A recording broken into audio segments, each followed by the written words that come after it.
6 minutes to play and you lose? Yeah, I felt like we controlled the game for the majority of it. We had some bad patches, and you shouldn't let a game like that slip, to be honest. There was just fundamental errors at critical times, which is disappointing. What's the overriding emotion now? Anger, frustration? Yeah, both of those. Anger, frustration. Really shattered for the group. Thought they tried their hearts out tonight. Defensively we were much better. Our pressure at the ball was good, and we forced them into making some errors at times. But unfortunately, we can't sustain our form for 4 quarters. You know, we have bad patches. We have opportunities in game where we should score. You know, even late in the game, you know, we just couldn't even get a point, which would have been a good point. You know, I think Yench, Lynch, there was a lot of guys that just, we needed a point. Any score would have done. You know, we could have looked for ways to ice the game, and we didn't do it. So do you think when you're 13 points up though, with that time to go, is it mental? Did they subconsciously think we've got this one now? Or? Yeah, it's a bit mental.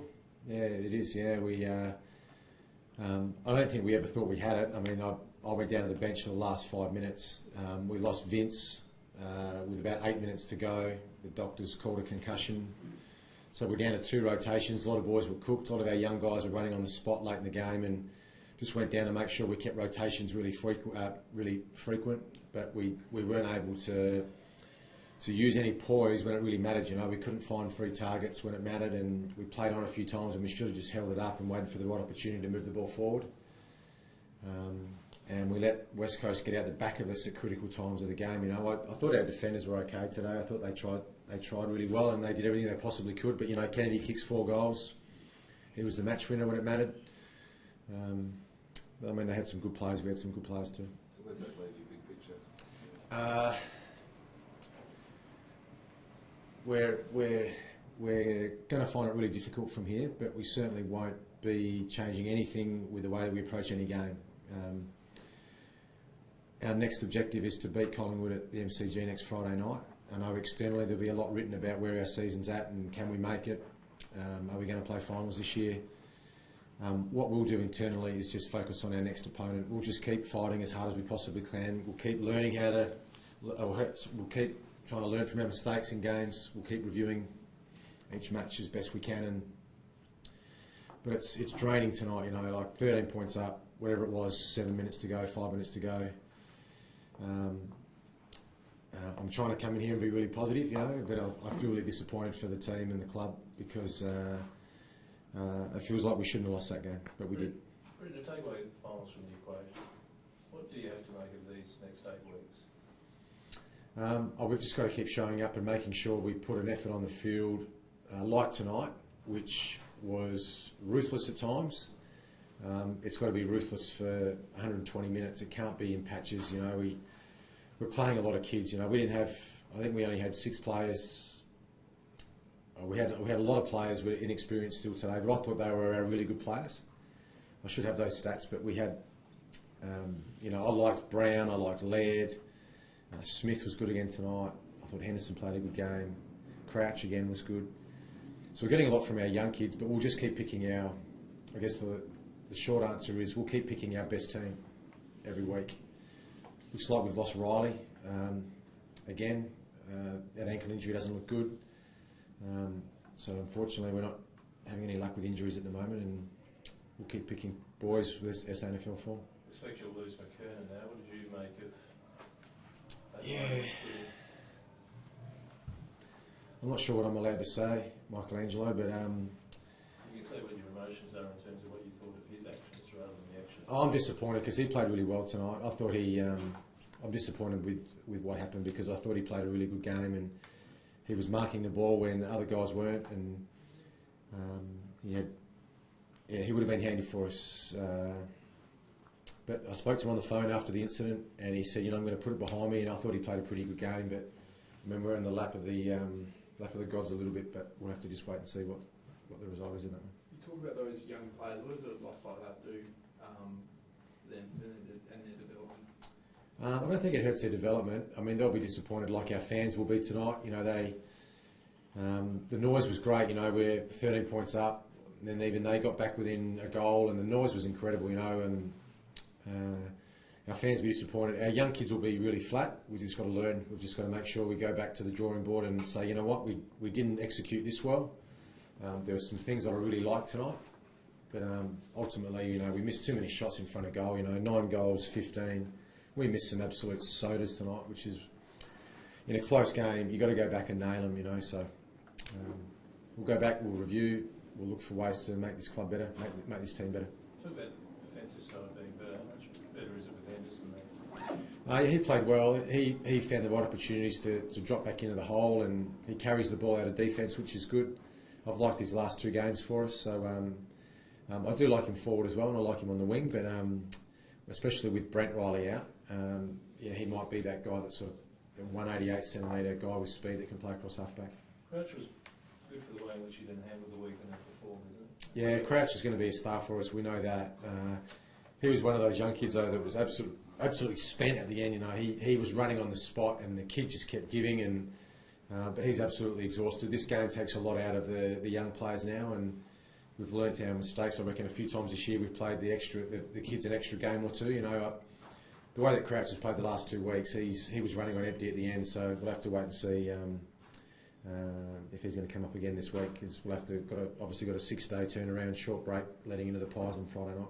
I know the umpiring director's not at AFL House, he's on holidays, but if he was there, would you ring him? Can I say that I would? Yeah. No, I Were would. you confused and bewildered as well? Yeah, I was. Yeah, I didn't. A few times tonight when the whistle went, I didn't know what it was going to be. Ball up, free kick.